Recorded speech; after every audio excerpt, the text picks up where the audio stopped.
asalaamaaleykum mbokk internet ñu ngi leen siyaar bu baax di leen ngeen dal jàmm sur Sport 221 kuy gan ci phase bi lañ leen ñaan mooy nga abonné nga activé cloche bi gars yi nag bala ñu bëggee jàppale ci liggéey bi li ngeen mën a def mooy que ngeen di like vidéo yi vraiment c'est très important. Septième journée bu Ligue 2 bi doon nañ ko jeexal ci dimanche bi kon ASC Walidane Azal de Rufisque mujjee tembo 0 bi pap ci score boobee la AS Douane ak Seneps di tàqalikoo.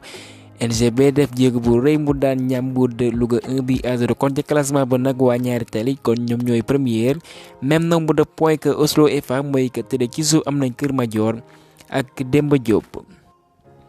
bu fekkee ci Ligue 1 bi aussi doon na jeexal seen journée voilà ci dimanche bi ci noonee jàpp leen classico bem doon na ma fekkee ci stadium bu Kolda kon jàpp leen bu baax kon Jaraaf moom mooy mujj remontada Casa Sport ñaari bal ci benn AS Pikine am ndam bu am solo ci kaw Sonacos 1-0.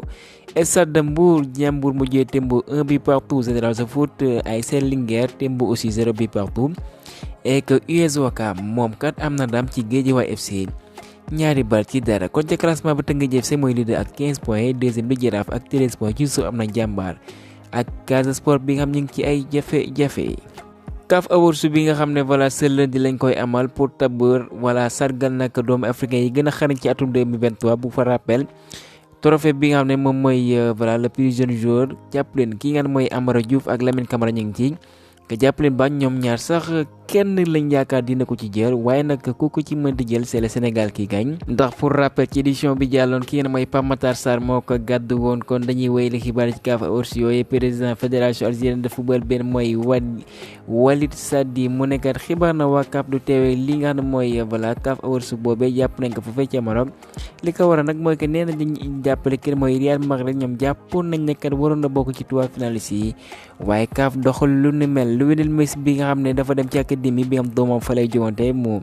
teewee ab joganteem ek ñi ngi jàpp nag moom dina utile fa fekkee Maroc loolee lañ fësal ci xibaar yi bu ko defee kat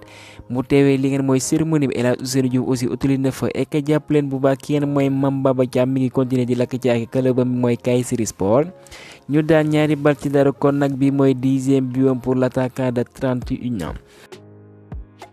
foofee ca France Marseille mujjee daan Lorient de Bamba Dieng bi nga xam ne il a été titularisé au front de l'attaque waaye 4-2 la de Marseille daan ki ngeen mooy Memba moo dugal la 3e bi kon le Congolais nag bi mooy 12e but sous les couleurs Marseille depuis son arrivée atum 2022 pas mal pour un défenseur. Pierre-Emerick Aubameyang amal doublé 9e ak 42e kon ka doomu Gabonais boobee mi ngi wane boppam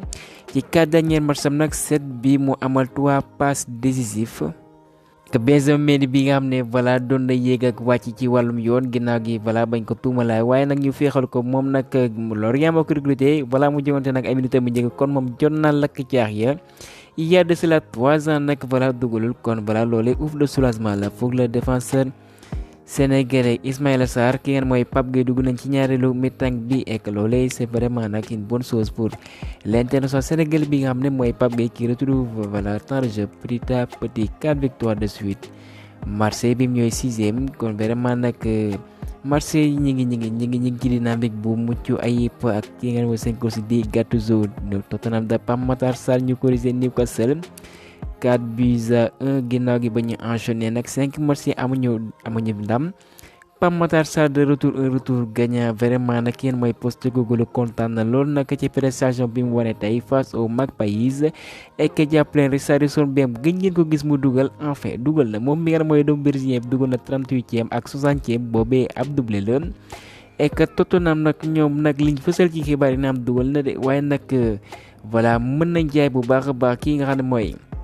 Richarlison ndax club saoudien bëgg nañ ko lool et que nag Fulham bi nga xam ne aussi à domicile kenn du ñoom ñoo daan duma yaa West Ham 5-0 kon une deuxième victoire de suite et que ñu wéyale xibaar yi ndax les Blues de Chelsea ñoom ñu ngi ci jafe-jafe ndax club bi nga xam ne mooy Everton moo leen daan ñaari bal ci dara et que l'international malien benn mooy Doucouré joto lakk ci ay kon bi mooy 6e but avec les Toffees kon moo fa dàq dugal ginnaaw gi jiwante bi Pochettino yëkkati kàddu mu ne nag am na mbetteel dëgg nag ndax match boobee dañ ko doon joué gagné ko waaye nag benn problème bi nga xam ne nag dinañ ko jooyanti et que moom mi ngi fësal ci xibaar yi nag dinañ xam ba xam ñoom dinañ def mercato voilà ci mois janvier bi xool ba xam nan lañuy defaree seen toogu ndax ñoom jege nañ lool nag li nga xam ne mooy zone rouge bi nga jàpp leen bu baax ñu ngi ci milieu table bu fekkee club bu Gana Gueye bi nga xam ne jonte na comme à son habitude voilà jouer à son niveau ñoom génn nañ ci zone de relégation bi ginnaaw bañ leen wàññilee 10 points pour rappel. Manchester City remontada club bi mooy Luton Town ginnaaw bañ leen mënee 1-0 kon ñoom aussi ginnaaw bañ enchaîné ay résultats yu muccul ay dara kon ñoom am nañ ndam.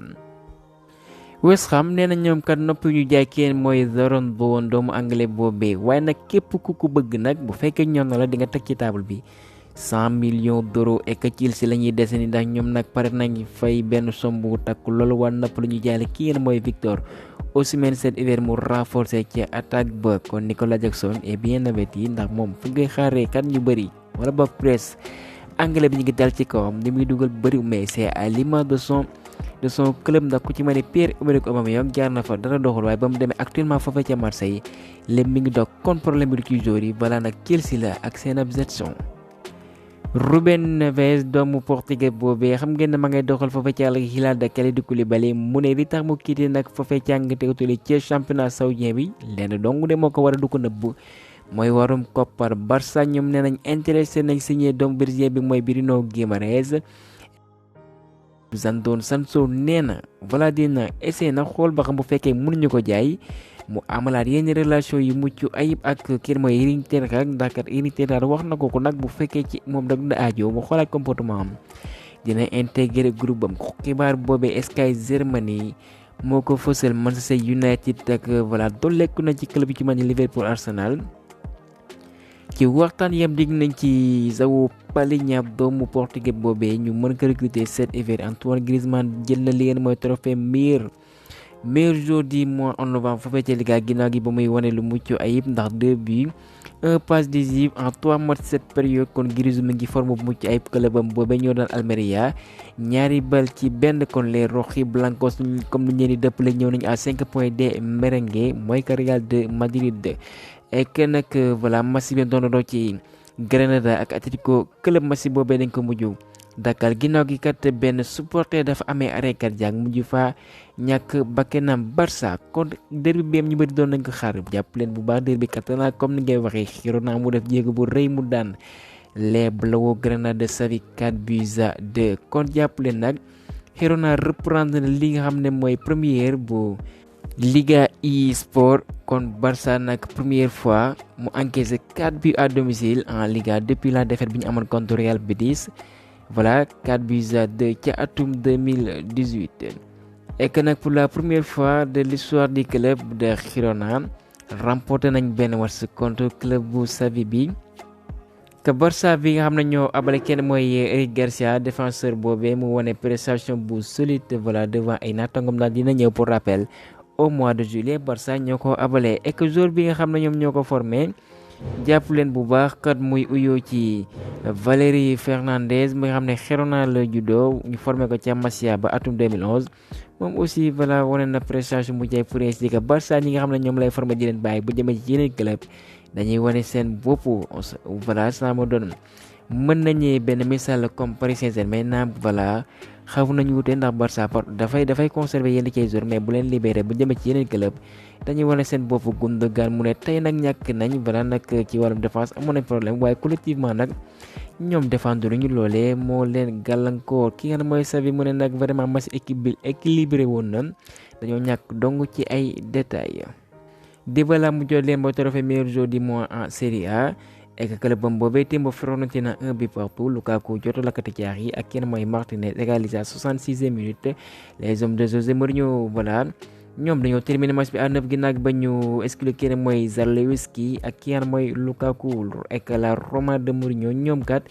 ginnaaw gi jonte bi nag dañoo bañ ba tëdd suuf nekkat duñ commenté ak benn média ci match bi la fa jot xew waaye nag nouvelle bi neexul kenn mooy Paulo Dybala bi moo amal passe décisive ci biir Lukaku moom dafa sorti si blessé à la 25e minute dañuy xaar ba safu waa Rome la lañuy àddu ci ay mbiram tuxal mu ne kat bala bëgg na lool kenn mooy Ronald Araujo. Fabrizio Romano moo fësal xibaar boobee pare nañ nag noppi nañ teg 100 millions d'euros fay ko waa Barça mais actuellement Rudiger mi ngi focus avec le club catalan. kon gaa ñemale foofu xibaar ji leen jaajëfal ba beneen yoon Sud Sport 221.